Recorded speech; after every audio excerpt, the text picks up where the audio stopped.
가기사는 증시 각도기. 안녕하십니까 증시 각도기 시청자 여러분, 오랜만에 외쳐보겠습니다. Thanks God, it's Friday. 네, 어떤 분들은 이렇게 얘기해요. 왜 God에게 Thanks냐, 네 친구냐.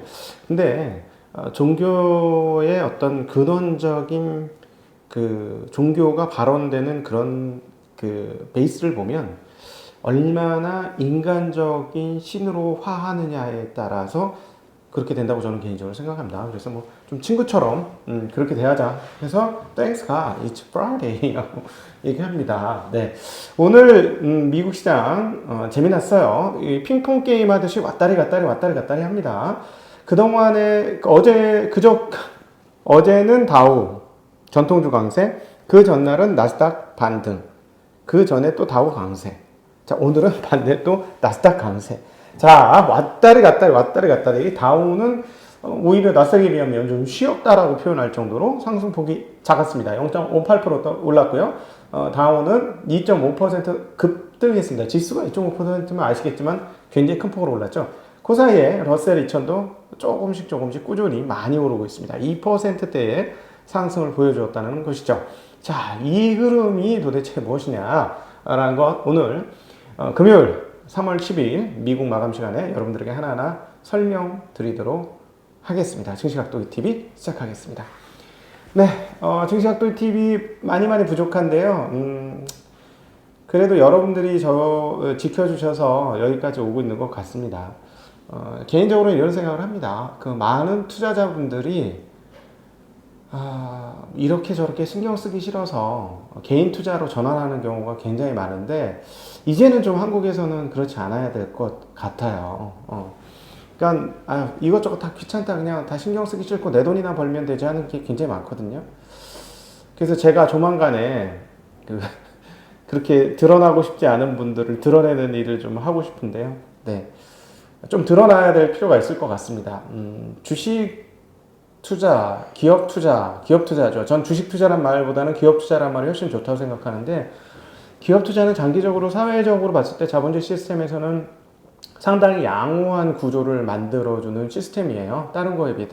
그러니까 부채를 키우고 그러니까 레버리지 차입을 키워서 움직이는 그런 경제 시스템보다는 주식 발행에 의한 경제 시스템이 훨씬 더 나은 것 같습니다. 물론 오늘 아침은 쿠팡의 상장 성공이 과연 어떻게 해석해야 될 것이냐.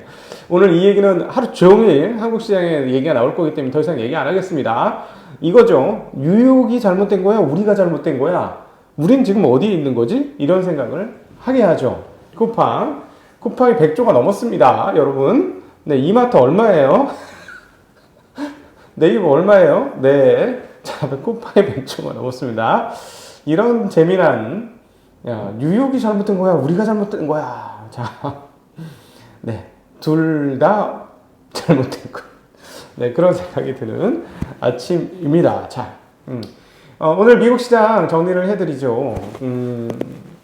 핵심이 이거죠. 30년물 국채 입찰이 잘 마감된 건 아닌데 그냥 마감됐습니다. 무난했다고 해야 되나? 무탈했다고 표현하는 게 맞을 것 같은데요. 응찰률이 2.28배가 나왔습니다. 평소 평균이 2.34배니까 그거보다 낮게 나왔어요.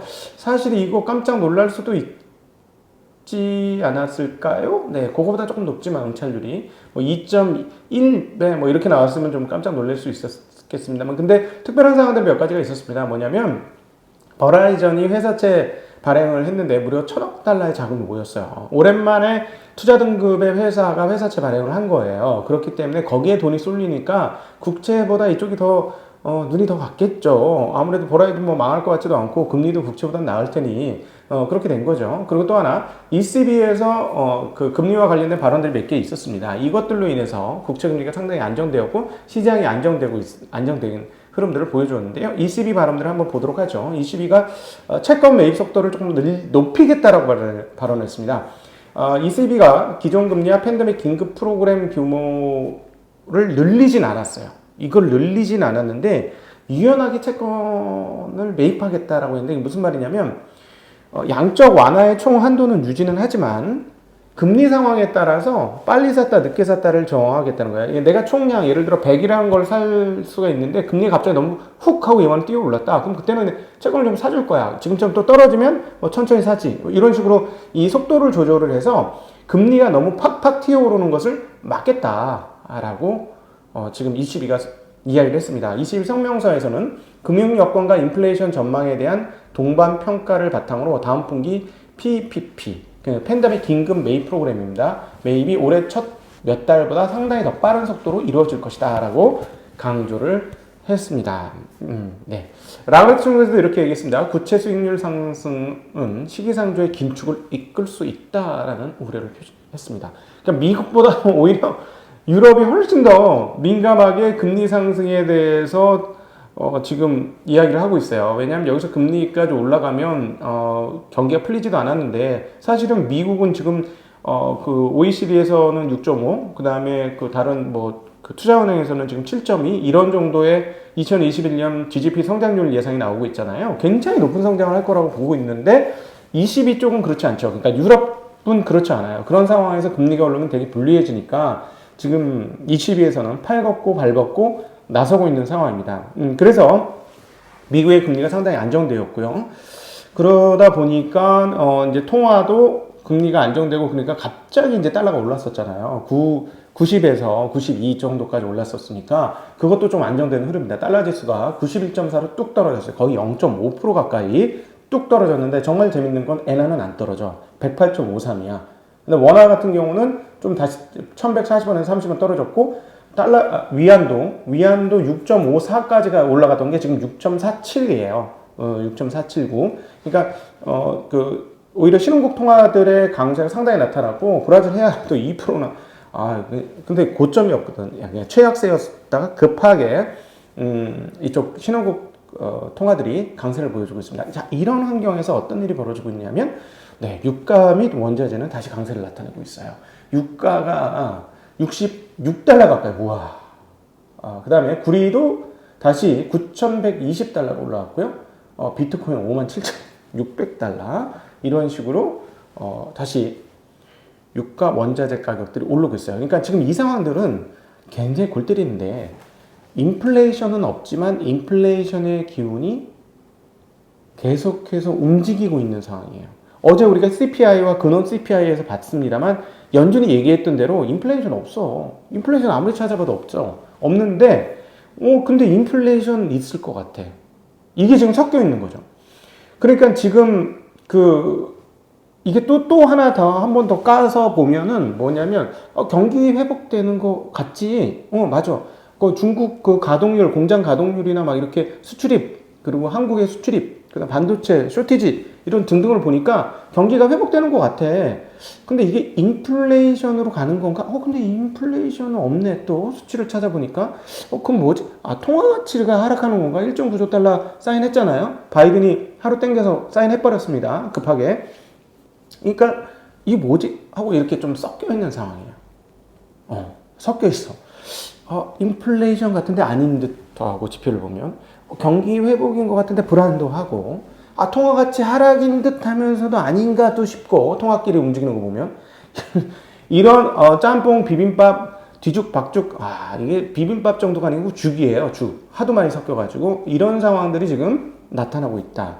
그러나 어쨌든 방향은 금리를 통해서 우리가 읽을 수 있는 대목은 금리가 여기서 떨어지겠어?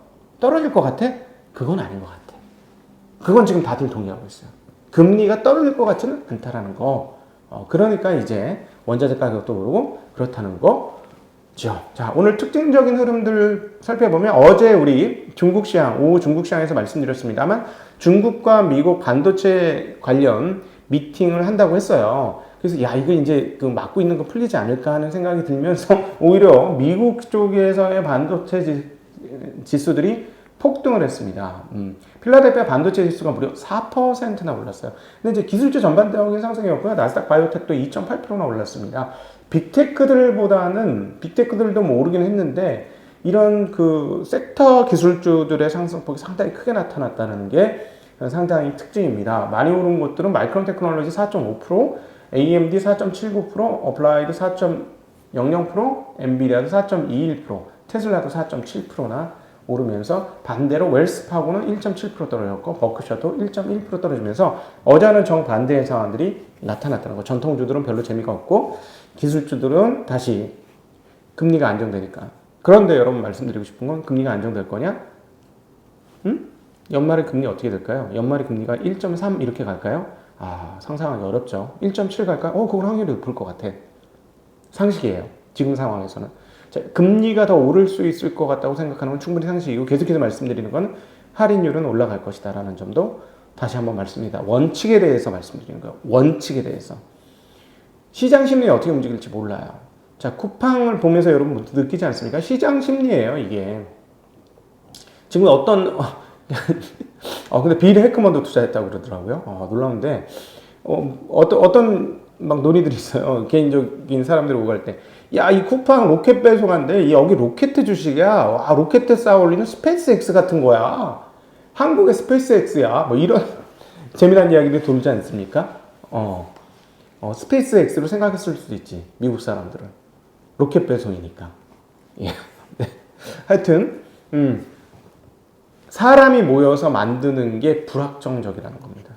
컨센은 어떻게 형성될지 모른다는 거예요. 그러나 장기적인 측면에서는 이런 거시적인 지표들을 완전히 거슬러 갈 수 없다는 점. 이걸 꼭 기억하셔야 합니다. 단기, 중기적으로는 컨센에 따라서 많이 바뀌어요. 그러나 결국은 잡아끄는 본원적인 그 주체가 있습니다. 이것은 경기 사이클, 경기 자체라든가 금리 자체라든가 실적 자체라든가 이런 것들이 결국 끌어당기는 거예요. 그것에 대해서는 이해가 좀 필요하지 않을까 싶습니다. 그래서 당연히 금리는 현재는 올라가는 방향으로 방향을 잡은 것 같고요. 인플레이션도 없는 쪽이 아니라 있는 쪽으로 갈 것 같고요.